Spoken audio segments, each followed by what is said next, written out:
The Library, by Francis Rosenfeld. Second scene. Welcome, light of the sun, the fairest sun that ever has dawned upon Thebes, the city of seven gates. What in God's name is this racket? Gwen jumped out of her makeshift sleeping accommodation on the couch to watch a glorious sunrise accompanied by what sounded very much like an ancient Greek chorus. Sophocles, a soft voice replied, so close she could feel its breath on her ear. She jumped off the couch and turned to face her morning companion. Antigone, he clarified, we haven't been introduced. I'm number 8. Gwen, Whitman. Hard name to live up to. She mumbled, feeling ridiculous to introduce herself to an element of the set of natural numbers, and couldn't resist her curiosity. You don't use names, we find them reductive. After all, none of us chose his name. Why should we be weighed down by its burden of significance? You can change it to anything you want, can't you? Gwen couldn't help herself. In time we hope to make you understand why your question makes no sense, but for now you may address us as numbers 1 through 8. There are only 7 of us, by the way. We skipped number 2, for obvious reasons. In time, I really need to figure out where I am and how to get back to Sedona. These people are nuts. The racket outside amplified, accompanied by drumming and stomping of feet, and words declaimed in cadence by the chorus. They're doing this for your benefit, you know, number 8 whispered. The English translation, we prefer the original Greek. Our small way to bid you welcome. Gwen got up and stood in the doorway where the bead curtain whipped her legs every time a gust of wind was stirred. The drumming amplified, and she could see now the recitation of Greek poetry was accompanied by ample gestures and exaggerated facial expressions. One thespian was prostrated at the feet of the tragic hero, who looked stern in his stillness, and embraced the legs of the latter in an expression of absolute agony. No man alive is free from error, but the wise and the prudent man, when he has fallen into evil courses, does not persist, but tries to find amendment. Why on earth are you doing this? Gwen mumbled, too shocked to remember social niceties. Why does one immerse oneself in culture? Why do anything? Number 8 didn't understand the question. Why do you listen to music? But Gwen tried to protest. Listen, wonders are many, yet of all things is man the most wonderful. He can sail on the stormy sea, hawk the tempest rage, and the loud. But I see we need to teach you manners first. You never interrupt a performance, for any reason. It is unthinkably rude. Gwen resigned herself to silence and stood for the duration of the play, getting drawn into the story and forgetting she had no reason to be there. When the play ended, the actors took a bow and started racing each other to the lively creek in the valley, where they cooled off at leisure with delighted giggles and guffaws. They returned to the house half an hour later and threw themselves on the couches, exhausted and indifferent to the fact their clothes were soaking wet. Number 6 rustled up a loaf of bread from a cupboard and passed it around the group. Are you an educated person? A number from whom she hadn't yet heard asked her. The question gave her pause, a strange hesitation for a person fresh out of college. I suppose, she mustered an answer. You suppose. The performer, whom we'll call number 7, raised an eyebrow. You don't know. Gwen didn't answer. I assume that means you went to college.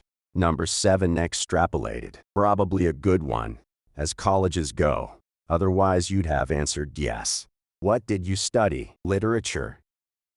All of literature. How exciting. Die beste Bildung findet ein gescheiter Mensch auf Reisen. Number 7, be nice. Number 4 intervened. What? She said she studied literature. Please, Gwen entreated. I just need to know how to get back to Sedona. I won't inconvenience you further. I'm grateful for your hospitality. But if you point me in the right direction, I'll be on my way. Another explosion of hilarity followed, one which seemed to last forever. this time without the help of mind-altering substances. What's so funny? Gwen asked herself in dismay. Number 4 was wiping off tears from how hard he'd been laughing, and tried to explain, between gasps, the irresistible source of their amusement. You want to walk back out there again? If I know where I'm going, sure. Gwen got aggravated. But you knew where you were going 3 days ago, and yet, here you are.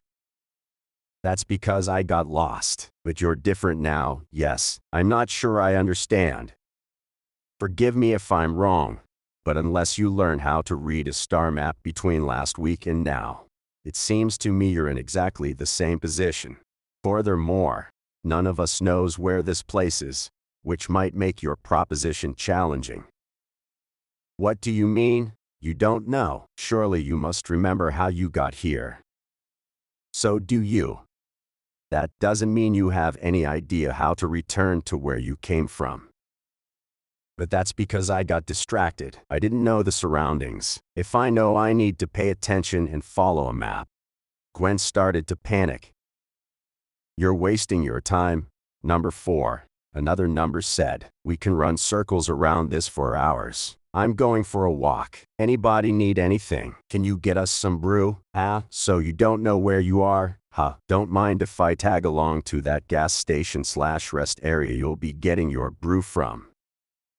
She followed a good distance behind her strolling companion, trying to make herself as inconspicuous as possible. They walked for what felt like hours until they reached a clump of agave. Her companion, who she gathered was number 5, stopped by a weather-worn barrel, scooped up a few ladles of liquid from it in a large jar he dug out of his knapsack, then rummaged through the sack again until he found a knife, cut a handful of agave spears and dumped them in the barrel to ferment in the sun. Brew.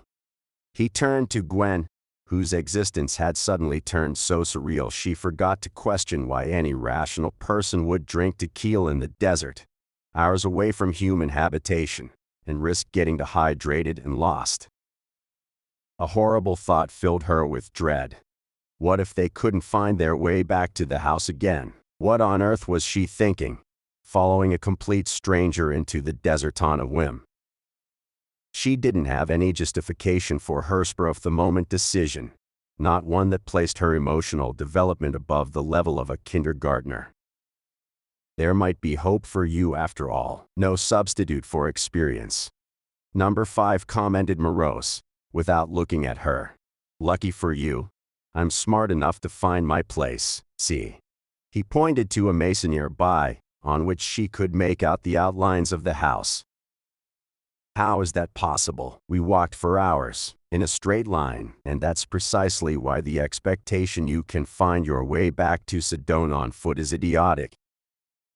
So, what am I going to do then? She panicked again.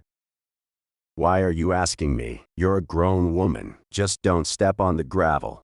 Number 1 can't touch anything that isn't white while he's meditating. It's a pain washing the dirt out of the gravel to restore it to its pristine state. Mark my words, if you track mud on it, we'll make you carry water from the creek and wash it off all on your own. Why can't he touch anything that isn't white during meditation? Number 5 darted a bitter look in her direction, and his shoulders tightened with the stubborn resolve not to answer. Just don't step on the gravel. You can follow simple directions, can't you? They arrived at the house just in time to join the commotion of people carrying buckets, bowls, and jars outside to collect water from the rain that announced itself on the horizon. That's lucky. Gwen tried to make small talk. It doesn't rain that much in the desert. Every Tuesday at 4. Number 5 deigned to answer. Really? That often? Is today a bonus round? No. What do you mean? It's Tuesday. Are you sure? Gwen frowned, trying to remember what day it was when she arrived in Sedona, but she found it difficult to put the past week's events in their proper order. Yes. How do you know? Number 5 pointed to the horizon, where the dark clouds were gathering quickly.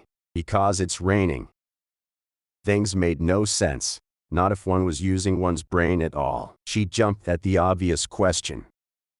Where did you get the bread? Are you going to help or stand there with your finger in the air? Grab a bucket, or the buckets. Gwen continued her line of questioning silently while she carried the containers outside. Forget about that. Number 4 walked by her in a hurry. Just help me round up the chickens or they'll get washed up in the mudslides. Gwen was born and raised in the city and had no practical knowledge of what rounding up the chickens would entail. She looked so helpless. Number 4 eventually signaled her to stand aside and let him do it. Get out of the doorway. They get nervous around people. You're bringing the chickens into the house? Gwen asked, bewildered. Where else am I going to bring them? Do you see any other structures? But there's no door. How are you going to keep them inside? Chickens are a lot smarter than you think. Give them some credit, will you? Once the rain starts, they'll figure it out. Look at them. They're frazzled already, looking for shelter. Shoo.